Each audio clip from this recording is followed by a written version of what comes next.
far. This is a lot of area of effect crowd control, and it's still there as Genja picks up the lock-in on Lee Sin. And a couple of interesting choices here. Now Draven, I would not expect to see that they've already grabbed Corki, but they have locked in. And again, we saw that in the first match. He picked Jace up against Shen and said, yes, this is going to work very well.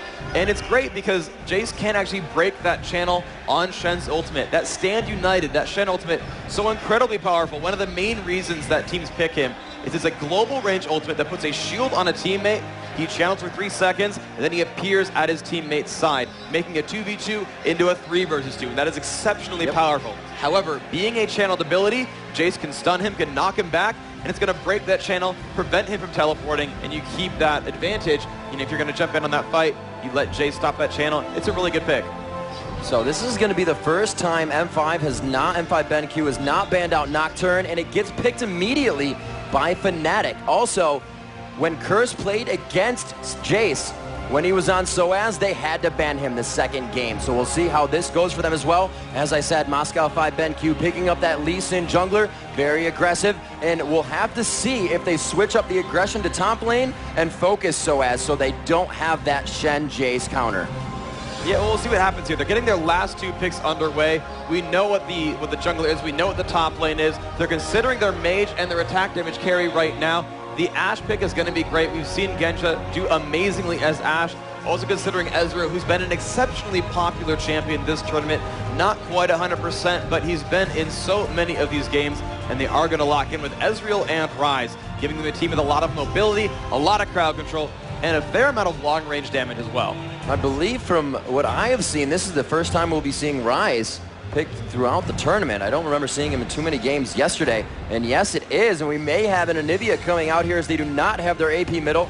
They are looking to grab this. They have that jungle Nocturne. They had a lot of long-range composition poke here. Jace being able to throw down the gate, get extra range on his Q. Leona stunning from 9 to 1,000 range. And Corki just able to get in and out of the fight and fire those missiles from wherever he wants to. Yep, and that is going to be the lock-in on Anivia. Fnatic's team composition so full of long-range power here. You just mentioned Jace with the gate into Shock Blast, tossing that out over 1,000 range. Leona's Solar Flare, the same kind of deal. She can stun you from so far away. Nocturne, his ultimate Paranoia. First it blinds everyone so they can't see their teammates, and he's going to dive in from thousands of range away from across the screen and initiate into that fight. Even Corki, though he's a standard ranged auto attack carry, he's got his ultimate, that missile barrage that again can poke from over 1,000 range away. So Fnatic's ability to fight from very, very far is exceptionally strong. The only thing holding them back is they don't have a dedicated healer. Moscow 5 has Sona, so if they take that poke damage, they can recuperate, they can get their health back up, and they can sustain those sort of poke fights.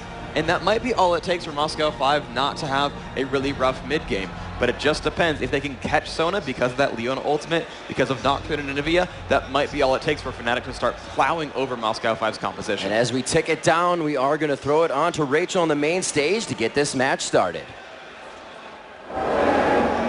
Thank you so much, Rivington. We spoke before about how the gamers need to hear their fans to play their best. So if you're rooting for M5 BenQ, please make it known. And if you would like to see Fnatic move on, let them hear you. Let's start this game. Rivington Freak, take it away.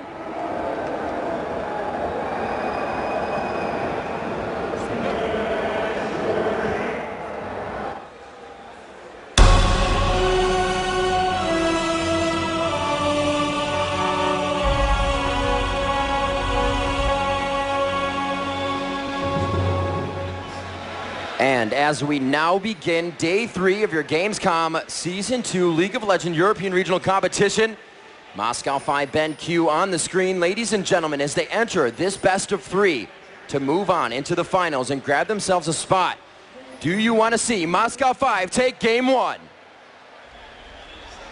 Apparently not. Apparently not. Not a single soul. Not a single soul.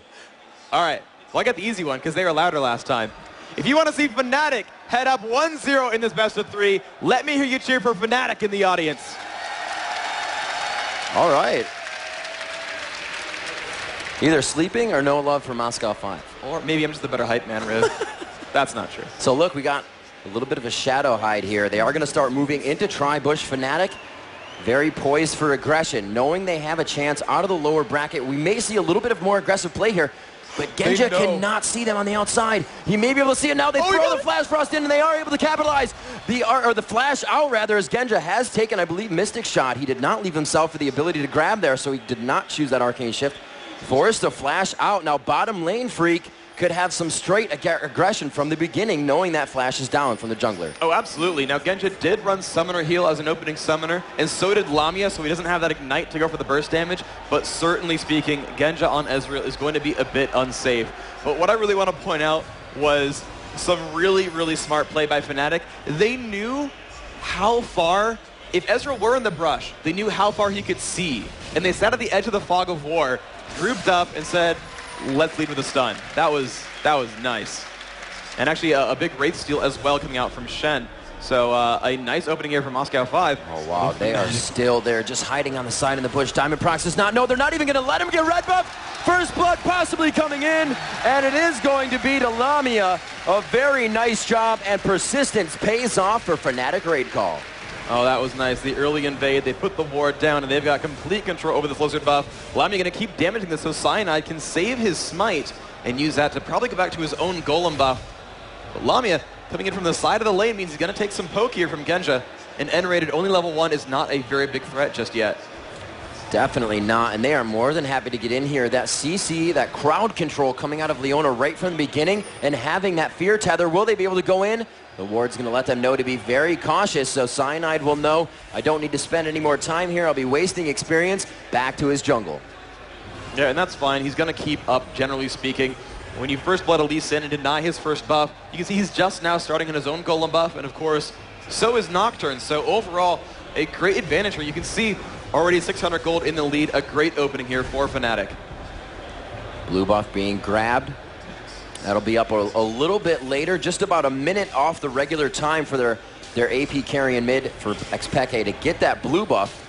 But as well, Diamond Prox is not going to be able to get that blue buff to Alex Ish in time either. So they're going to need those for a little bit longer, and we'll see that aggression in mid possibly coming into play. These are definitely mid laners that can fight each other. Sometimes you'll see mid lanes that really fight top or bottom as they roam, and they're required to follow each other. But this is a very aggressive mid lane, and now as we look bottom, great attack by Genja as he gets the pokes in and just continuously harassing down onto Lamia. Lamia with the phosphorus bombs.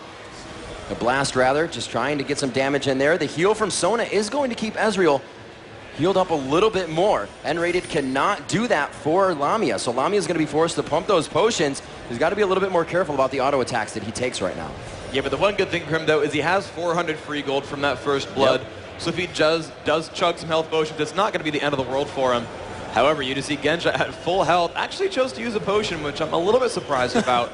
That allows Ghost of Pepper to save some mana, so I understand it a bit. But either way, Lamia with a great opening here. 24 minions, actually an initiation right away onto Genja. So much damage, he will flash backwards, trying to get away. So very low on health. One attack to go. Summoner heal keeps him alive. Lamia now forced to run away. Teleport's coming in. Lamia so very low. Alex is going to pick that kill up with a rune prison. Very great vision around the map. Nobody tunneling, everybody understanding what's going on, and the quick teleport will solidify a kill at the 5-minute mark, almost bringing the goal to about even. 400 gold down, and that's the first blood. Wow, yeah, so there's the first kill on the map for Moscow 5. Still, though, 400 gold in the lead. Fnatic just managing to control so much of this map right now. Cyanide making his way to the top lane. No, it's a little bit pushed. He's going to turn back around, realizing he can't sneak in behind Shen just yet. But Soaz putting on a great performance right now. Level 5 to level 4. He's going to push Shen into his turret. It's going to make last hitting a bit difficult. We'll see if he's going to do well with that. As Damon goes back into his own jungle, going to pick up some more gold for himself. Yeah, Soaz going so fast at those minions, actually with that kill is still out-leveling the mids. Alex Ish still level 4, he's level 5 up top on Soaz, and we saw this deja vu composition earlier, or matchup I should say, Shen versus Jace. Shen not having fun last lane at the turret. Like you said, he can still do it, but it makes it a little harder. And Jace is just going to continuously lay down that gate and throw out the Q. We do see Nocturne right on the outside. I don't think Darian's going to get too aggressive, and Cyanide may just be wasting a bit of time here. Yeah, I'm not quite sure why he's waiting around. I think he's actually baiting for a counter gank. I think he expects Lee Sin to show up because Jace pushed. Then he pushed again, saying, hey, jungler, come at me. I dare you. And Cyanide was waiting for that. It's not going to be the case. N-Rated missing that shot there onto Genja, but still some great burst damage. And Gosu Pepper is now out of mana. So those heals are no longer there for Genja. He has no health potions left. Sona has no mana. It's now time for Fnatic's bottom lane to shine. Corki has 2 Doran's Blades. Got some boots there on N-Rated as well. They split that sword. Not going to get jumped on just yet. But N-Rated still has mana for one more attempt. Yeah, N-Rated doing a great job. We just saw him actually jump onto Gosu Pepper and then try to Zenith Blade onto Genja. So just understanding where the damage is coming from, and with that distance of the Zenith Blade, you're actually stunned for that short amount of time. Ezreal can usually Arcane Shift on that position, but it'll kind of be stuck for a second. But great job and really great mechanics by N-Rated and Lamia down bottom. Yeah, but this is a really good time for them to shove into the turret. They just forced Ezreal to recall because he knew he could get turret dive. There were no wards left for Moscow 5. Even though they gave up a minion wave and a half, they knew they were so unsafe to stand there, and Fnatic knew that. They happily pushed to the turret. They didn't even set up for the gank because they knew Ezreal would leave, but they just got a little bit of free gold and experience advantage, and Corki still winning in minion kills and still has that first blood gold.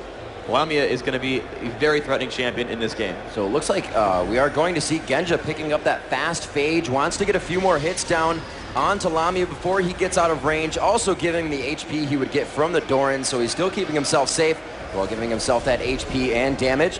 Diamond Prox now going for his own red as it is back up. And we're going to see Cyanide coming back top once again. I do not believe the Diamond Prox showed himself bottom, so the jungler is really none the wiser of where each other are right now. Yeah, although with Shen so far up here, Cyanide could come in behind Darien and go for some pressure. Darien is pushing. I think he's going to want to recall back for some items pretty soon. But a quick exchange here. Darien down to half health. If only Cyanide had actually chosen to come by, that might have been a forced flash there. Darien will feint some damage and be safe. For those who aren't quite familiar with Jace, Soaz is maxing his Q first. That's going to be Shock Blast plus to the skies when he goes into hammer form. So I know you know, it's rare to see Jace. This is the first time we've really seen Jace in competitive play. Soaz now playing him twice in 3 games. And FYI, you max that Q ability. Yeah, it's going really well for him, especially changing into forms. You get a little extra damage on that attack, so you can see him hitting the long range attacks and then happily farming. We see Diamond coming up here to soak up some experience and keep the lane from really pushing into the turret. Blue buff finally going to Expeke. It's going to be very nice for him, and it looks like we actually may see a gank coming out of this. Gosu Pepper finally getting back to lane with some wards. Will be able to give a little bit of safety there. And as they see Diamond Prox top and Shen has gone back, they're going to take this advantage and go for this dragon at 9 minutes. Yeah, but we're going to see them start to regroup because Shen, of course, has a global ultimate. There is a teleport coming in from Alex Ish on Rise. The ultimate is on from Sona. So much damage. P.E.K.K.A flashes backwards. Darien has arrived as well. It's now a 4 versus 4. And of course, Moscow 5 knew that Soaz was top as well. So they knew with their teleport presence, they could make that happen. But Gosu Pepper actually burning 2 summoner spells himself. A lot of flashes overall. And Soaz, oh my gosh, that burst damage. Diamond gonna get their Shock Blast. Can he get the kill? Whoa. Yes, he does. Soaz showing up and saying thank you for the lizard buff. Yeah, Soaz absolutely hitting everything perfectly there. He did not stutter step one bit, and he knew what needed to be done. Quickly proccing that 3-shot attack, and he only needed one of them as he threw down the Ignite that went through Safeguard. A beautiful job there in understanding he didn't have to go any farther than he needed to. Yeah, a great kill. Now Fnatic up 500 gold. Their dragon attempt was stopped, but maybe this was actually their plan all along, was to burn the summoner teleport from Rise and to burn that Stand United from Shen. This now gives a lot of map control, honestly, to Fnatic, because all the mobility that Moscow 5 had, it's on cooldown, and it's on cooldown for the next 2 to 3 minutes. So we'll see if Fnatic goes for any big plays. If they try for Dragon again, we might see Soaz push out the top lane, shove it to the turret, recall, and run down to the Dragon to make a 5-on-4 happen. So as we come into this match, looking at these champions, we actually see that M5 is playing all new champions that they have this matchup, except for Gosu Pepper and Diamond Prox. They have both played Lee Sin, and one has played Lee Sin and one has played Sona. So they're kind of really, this is coming into play with the unique champions being picked here, them putting everything on the line and trying these new strats out. Yeah, and the battle of the vision wards now happening. We saw one just a second ago as Diamondprox tried to just ward out that center dragon area, cleared out the wards, but then Fnatic came back and said, no, we're gonna take vision over. Let's make this happen. Lamia and N-rated now, pushing in as their lane is at that 75% mark. We see wards being taken down a bit. It is so much vision control right now from Fnatic, and this means they are going to start up on the dragon. When you drop pink wards, it means you're going for the attempt at dragon. Now, the Shen is actually coming down from the side. It's going to be a 5-on-5. Lee Sin is up in the mix. N-rated taking some damage. Here comes Shen off of the left-hand side. So much burst. Cyanide very, very low. Flashes away because he took so much burst. More flashes from Fnatic. Moscow 5 doing an amazing job of stopping all that. And now, even though they're revealed by wards, they are all full health. Fnatic are going to be hard-pressed to stop this dragon attempt. Yeah, they are on the outside. They don't have too much vision of this, or they have vision of it rather, but they don't really have any way to get in through that choke point is what I was trying to say. Very nice job as they do get the smite down. Diamondprox helping his team gather a bit of gold there, and they are going to take a 400 gold lead from that. It is 2-1 in favor of Fnatic raid calling kills. The 12-minute mark has just been passed, and every turret still stands on the map. Yeah, Moscow 5 has always been lauded for their amazing team fight ability. That's always been one of their biggest strengths. Of course, they have a lot of all-star players. They have amazing strategies. They have amazing game plans. But when they get into these 5-on-5 fights, they never miss a beat. Ghost Pepper is happy to flash in and initiate a Sona and take all the damage and die if it means a perfect crescendo that stuns 5 champions. They will make those selfless sacrifices if it means the team fight for the team. And in this case, they didn't even have to die. They just positioned perfectly, forced Fnatic out of that dragon pit, and took over dragon for themselves. Darian now looks like he's getting actually pretty healthy for himself, and he's quickly going, possibly, as we saw before, that Sunfire Cape on Shen, so they can continuously push the lane. He can be that double split push factor late in the game, not going to go for that spark, and he's just going to go ahead and stay top lane. As you said, that teleport into Stand United is really going to be the strategy to win them these fights. Yeah, it's definitely going to be a very, very big deal. We did see that earlier. The Shen plays, when he did come out, just became a late game terror where he would split push off to one side, the rest of the team would be split off the other way, and they would just regroup if a team fight ever did start. Just the fact that you have Shen on your team, and also the Summoner Teleport on Rise. I can't really stress that one enough. There are 2 champions on Moscow 5's roster that are going to get all the way around the map whenever they want, and that's going to allow them to open up so many doors for strategies to make all these kinds of plays where they know they can regroup for a fight in just a moment's notice. Looks like Cyanide trying to work something out here, but they aren't going to gather for this gank. It looks like there's just too much vision and too much push going on. You see blue buff again being donated over to Xpeke. He is not even halfway down. And looks like Alashis will be doing the same, so they are definitely on the same timer for their blue buffs. However, we're going to see a level 11 to a level 10. Anivia does have that 1 level on him. It's not going to be too much to Alex Ish, but he is going to try to keep him out of lane as long as possible. That is a really interesting wall there, Alex, having to come around the backhand side, seeing the stun just barely miss, but he's taking some free harass, so some good plays there by Xpeke on Anivia. And we're seeing again this top lane. They're fighting back and forth, but Lee Sin, played by Diamond, is waiting around in the wings, is ready to come in if the fight is going to be necessary. Push up to his turret, Soaz still trying to shove in.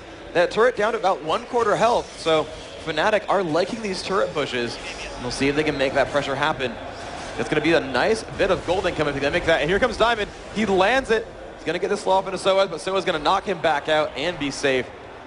He's going to chill around. Cyanide has an Oracle's Elixir and is going to make his own way up to this top lane as well. Yeah, you still see that Shen was up there, and he can stand United back into the fight as he was backing. That's why Diamondprox went so hard on that fight, trying to get that harass down, almost going for the shock blast, but it hits the first minion, unfortunately, not doing any splash damage to Diamondprox. And not so much an early Oracles, but a necessary Oracles, since so much vision is on the map right now, and it needs to be denied. It's not being denied from turrets. They're actually staying up quite long for what Fnatic Raid Call did to that first turret at about 11 minutes in their first matchup. It's now about 16 minutes, and you haven't seen a turret go down. Genja getting initiated on, and there goes the Leona ultimate as they turn around. The slower flare does hit. Is it going to be enough with the ignite on? Sona goes in. The last attack from the Q, and they may go down as they both take too many shots from the turret, but they get out by the skin of their teeth. Well done microing that turret damage. Yeah, that was really, really excellent there by Moscow 5, but in from the back comes Xpeka on Anivia. If they don't know this is coming, this could be a very dangerous situation. Genja's Arcane Shift should be back up. Pekka flashes. The standing edit from Shen's going to keep him alive. This could be very, very dangerous as, oh my gosh, the flash across the wall. That's going to be an egg onto Anivia, and Xpeka going to go down. Alex Ish with a great play, teleporting to a minion and arriving just in time to make it a 3-2 lead now for Moscow 5. A very great job and good focus by Cyanide to get 150 gold for his team from that turret. And you gotta hand it to Moscow 5, Ben Q, initiating second after second. Everything they're doing right now is just in the correct form, in the correct order. That was a beautiful gank down bottom, especially Alex East flashing over that crystal wall and able to just lock down Anivia with the Rune Prism. Diamond Prox being there to help with the rebirth, and they were able to take him down quite handily. 2K on that is going to be actually 1.1 thousand gold. And now Moscow 5 takes the lead and kills at 3-2. And you're seeing them now push around at the bottom of the map. They want to try to cement this into a bit of a lead here. Okay, Fnatic got the first turret kill, but now Moscow 5, they've got a lot of control over the map. You're seeing Darian shove this top lane quite a bit. That turret down to about 3/4. You're seeing as they're gonna, they're gonna move around. They're gonna go back and pick up some items real quick. But generally speaking, pressure's going to be on pretty soon for Fnatic, and they might lose part of their base if they're not too careful. Yeah, Fnatic definitely being slowed down by the defenses of Moscow 5 here. At 15 minutes, this game is the lowest amount of gold accrued by Fnatic raid call. So it does seem like in this low economy game, they are taking a few more hits. Moscow 5 is not letting them get those advantages and using them to accumulate or get their gold. So Fnatic really needs to do a few more things, start dropping those turrets and get themselves back in. Huge onto Xpeke. The rebirth is down. He respawns and he's put right back into the death chamber. Cyanide also going down in the 2-for-0 in favor of Moscow 5. And that was so extremely important right there. I believe Anivia did have a golem buff. Actually, we should be wrong there. But either way, Anivia did go down, and they dropped out the Oracle's Elixir, and now they're flanking behind onto this Corki. Lamia's not going to like this. Leona's there as well. The dance comes out. So much damage. They're trying to pick up Genja. Enrata goes down, and they do not pick up a kill in return. So Moscow 5, 4 kills, actually 6 kills in a row on the map overall, but 4 of them in very recent order. You know, amazing gameplay right there. They completely turned the game around. It's like the gate opened at 17 minutes and they said, let's start laning. Let's push them out of the laning phase right now and let's start doing it our way. And this is the time when you can't really recognize when mid-game starts. One team could start creating mid-game. It's not when towers start to fall. It's when they choose for it to happen. And right now, because of that top tower falling, they're saying, let's start mid-game. Let's make this happen. And really, like you said, picking up those 6 kills after quite a lull in the game. Yeah, and now you're seeing them start shoving. Even though Fnatic is still, they're winning in turret kills somehow. They've got 2-0. Actually, I got to hand it to Fnatic. I really thought Moscow 5 was going to be able to cement those champion kills into further advantages by picking up these turret kills. Now, dragons are going down. That's all great, and they're building advantages elsewhere. But Fnatic actually defending their turrets phenomenally, and that's actually making this game a lot closer than it otherwise would have been because Moscow 5 have just been on a roll in these recent fights. You know, we're going to have a replay of that prior kill onto Xpeka. Lands the stun onto Darian, but it doesn't matter. He shadow dashes in, and there's all this burst damage, and poor Cyanide's not going to like this. The kick from Lee Sin actually knocked him into the air, but that Cyanide went down very, very quickly. And as we speed back up, we get them down into this bottom lane, and suddenly Leona and Corki all alone. Ezreal with the early burst damage. The dance comes off. She tries to initiate, but it just is not going to matter. Genja does not take enough damage to nearly go down. Great job by Moscow 5. As we are jumping back, we do have a gank onto bottom lane. Xpeke trying to hit that Flash Frost, but he misses a beautiful wall, but Genja jumping over if he needs to. Diamond Prox trying to rebuttal here as the turret goes down. They want to try to get something out of this, but the 4 strong of Fnatic raid call looks to be a bit too much. And they are going to back off of this situation at 22 minutes. Moscow 5, Ben Q holding a 2,000 gold lead.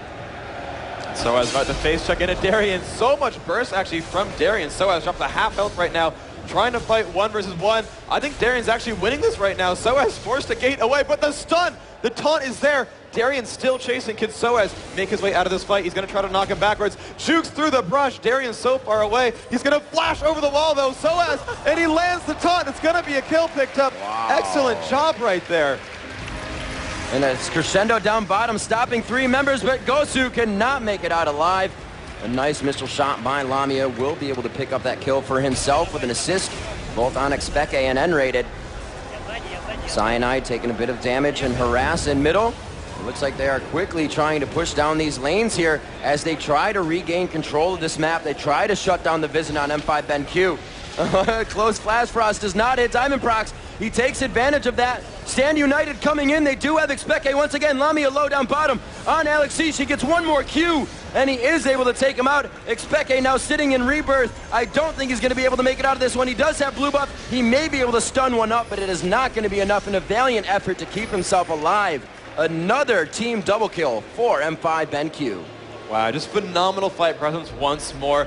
Sure, Fnatic opened up with 2 kills at the bottom. They picked up both those bottom lane champions, but oh my gosh, look at this. Alex is jumping in, will tank that turret happily, doing so much damage. The stun from N-rated will not matter, and Alex will just happily tank like 18 turret shots with just a rod of ages and say thank you for the gold.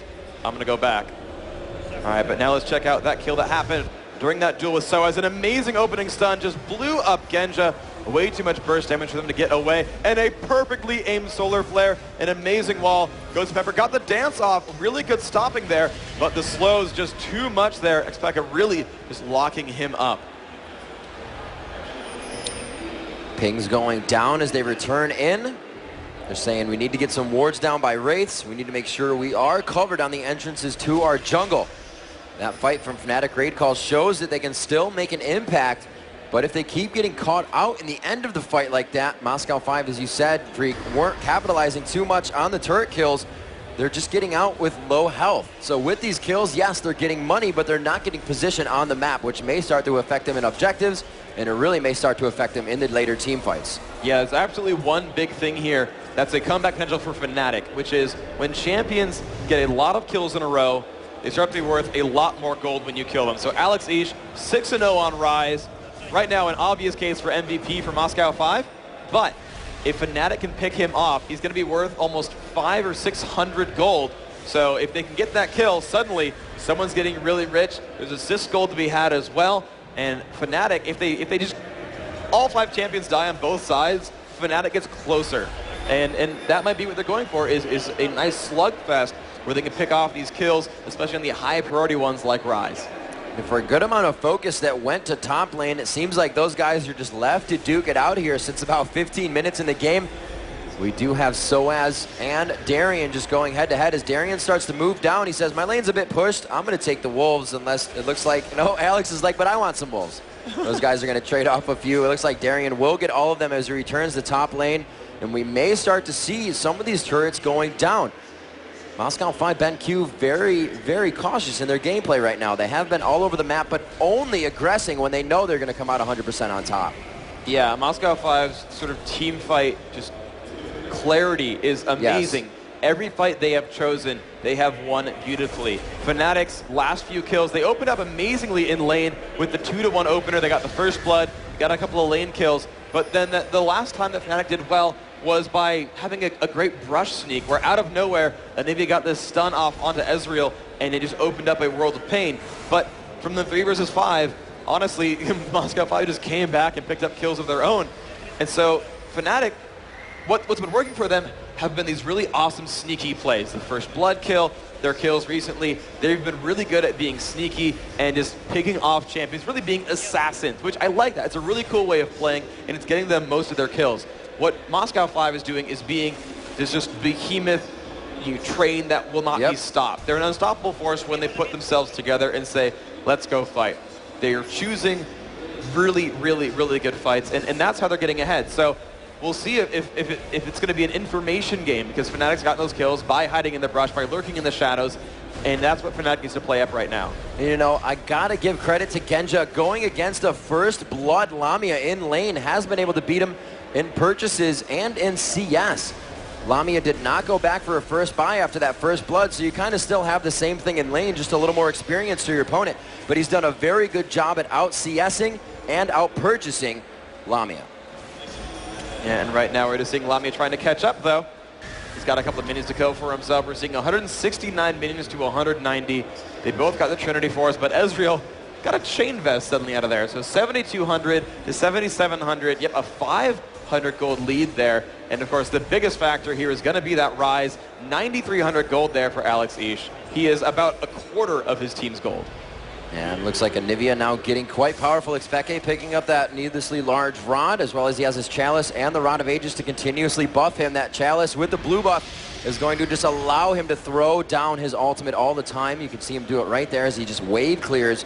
We have Jace picking up that Bloodthirster. A few not so much core items, but much needed items being finished on these teams. We do see Anivia, as I said, that Rod of Ages that wriggles on Nocturne to help with the objectives, as well as map vision. And you can see the team also contributing to warding as well. Wards in almost all of the inventory on Fnatic Raid Call, as well as Moscow 5 as they lay down their wards. Yeah, but really it's Fnatic that needs to control this vision. Again, the way they've been winning these fights have been with vision superiority. And they need to make sure this happens. The last time Cyanide bought on Oracles, he was picked off within just a few minutes by Moscow 5. So if he can stay safe, I think that's the best buy for him. Because I don't know, with the gold lead the way it is, 4,000 is not too much. It's definitely winnable, especially when you've got so much mobility and separation potential here. When you've got Anivia on your team, no game is really ever unwinnable. You can wave clear minions very, very easily to make sure that pushes never happen. You can see the second minion wave show up in the mid lane. He just kills them off, and there's no way Moscow 5 can push. And if you fight off in the jungle, an amazing Crystallize could just completely lock off the ability of the enemy to get at you or retreat, or you can separate them into a 2 versus 5 with 3 out in the wings unable to join in. So any fight ever could always turn in Fnatic's favor, so maybe they do want to bait them out into these battles, but I don't know. The late game potential here of a Rise, just the damage potential there, the tankiness of Shen, because Soaz is going for damage output. He's going Bloodthirster into Trinity Force. Soaz can die on Chase. The dedicated tanks, it's a support. It's Leona. She's just now starting to get some items. You know, this Nocturne, he's not very tanky either right now. And actually, Cork, you can see just how scary that Rise was, forced to flash away in Pop Summoner Heal and Valkyrie just to escape from one champion. You know, and that's one of the scary things about Alex Ish. If he thinks he can take you out, you are probably going to go down. You saw him go down there and go face to face with Corki. He was not even worried. He understood where they were on the map. He figured out what was going to happen and what his chances were. And like I said, never aggressing unless they know they're going to come out on top. Yeah, but right now, Fnatic, I think, is relying on Soaz. He's level 17. He is, I guess he's tied with Xpeke as the 2 highest level champions on their roster right now. But they're going to be the big forces here. Now, Lamia has finished his Trinity Force. That's definitely a very, very big deal for him. That's going to get him accelerated throughout this game. So he's got a decent mid game there. But if you want just all-out damage output, right now they're going to be relying on Soaz and Anivia, and that's how Fnatic are going to win their fights. And we do see M5 BenQ finally taking down some turrets here, trying to give themselves some room. Very nice pinch coming from M5 as they try to come in on Fnatic Raid Call. Raid Call knows they need to back up. They see a ward that hits Rise. They get a ping down on it, but they are not going to go for it. He's saying they may be coming for me. It looks like he may be just waiting for this lane to push down bottom. Alex Ish is helping to go for this split push. That teleport stand united is going to be huge for these guys coming into this 30-minute of the match. He's baiting for Lamia. He's been in that brush for about 30 seconds. He knows that Lamia is going to come to that right-hand side and clean up that lane. But Lamia knows better. He knows champions are missing on the map, and Alex is just going to get the farm. He's not going to find Lamia coming aggressive. Everybody's really just trying to find the mistake of the other team right now. There's not too much aggression like we just saw, and you were saying Alex waiting bottom for over 30 seconds really to get that kill for himself, and he's still down there. He just wants that kill. He wants to shut down Lamia, and they want that force push down through middle. Ezreal picking up red buff. Looks like we do have some wards going down onto Baron, and it actually looks like they are doing Baron. A 2-person Baron by M5 BenQ at the 30-minute mark. Yeah, this is great. Lee Sin and Sony. You can see Lee Sin constantly diving back with that safeguard to keep Gosu Pepper healthy with those shields.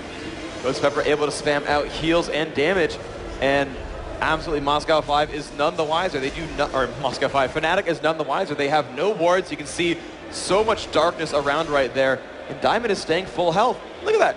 They're just chilling by the mid turret. Ryze is pushing bottom. Ezreal and Shen are in the mid lane. They just have no idea. Baron down to 1/4 health with no interruptions whatsoever. Amazing, amazing play here by Moscow 5. Ezreal's going to show up at the last second just to get a little bit more damage, just to make sure they clear it off. But a great Baron sneak 30 minutes in. Beautiful, beautiful play by Moscow 5. It's been huge. They have control of this map for just taking down the turrets. They've thought, you know, they have the turrets down, they have a mid. And that's where 3 of the members of Fnatic Raid Call have been sitting. They really weren't milling about the jungle. Like I said, everybody's trying to catch somebody off guard, but you can't do that if you guys are all just hanging out holding hands. We just saw them grab Baron for absolutely free with 2 people because of Wriggle proc. Oh, of course. They just get so much damage output on neutral monsters because of that Wriggle's Lantern. And that's one of the advantages of getting an attack speed-based jungler like Nocturne or like Lee Sin, is you buy up this item pretty early on. It gives you a lot of sustain, gives you a nice board active, and you deal a lot of damage when you fight minions and monsters. You just saw the pings come out. They pinged Jace up top, and they said, yeah, they're also going for Dragon. That means we could have a 5v4. Going in very hard, we do see Diamond procs coming in quite quickly, forcing Cyanide out of the fight. Enrady taking a lot of damage. He gets pinched from both sides and takes a foot to the face from Diamond, going down quite hard. That is going to be another one for M5, uncontested. Oh, and Alex's build is really interesting. I've not seen this before from Ryze. He got the Tear of the Goddess and Rod of Ages for mana, and generally speaking, when you play Ryze, your abilities are going to scale off of your maximum mana more so than ability power. But after that, he just started stacking magic penetration. He's got the Haunting guys, he's got the Abyssal Scepter. It's going to be very, very hard for Fnatic to really survive his onslaught of abilities. And so, speaking of surviving, not liking this fight against Darien either. Darien's going to break him down in a one-on-one. Withsend Trinity Force into Sunfire Cape is all it takes. And now Moscow 5 are pushing in to Fnatic's base. Lamia immediately blown up, and Nivi's not going to like his chances either. So much damage going off. Alex each picking up the kill onto Cyanide as well. Expect to force a flash out of his own base. Will land the stun onto Gensha, but Summoner Heal's going to keep that Ezreal alive, and they still have the ability to push. M5 BenQ so aggressive right now, not even getting Fnatic Raid Call room to breathe. Rebirth just under the turret. Gosu doing what he can to power cord the health away from Expeke. Expeke, oh, gets hit with True Shot Barrage. Goes for the Zonias. It's going to be here for a nice statue, but he will go down, and somebody's going to put that over their mantle. An ace coming out of the hands of Ezreal. Very nice job by M5 BenQ, just continuously knocking on the front door of Fnatic Raid Call. Oh, and they are going to keep the pressure up. They've got Sona, who's got a bit of extra mana regeneration thanks to that Baron buff. And the entire team has extra health regeneration thanks to that same Baron buff. So they are happy to keep on pushing right now. And actually, the surrender comes out at 33 minutes. Moscow 5 taking game 1 against Fnatic. In a very definitive game, the beginning of that one, so back and forth, the kills, the first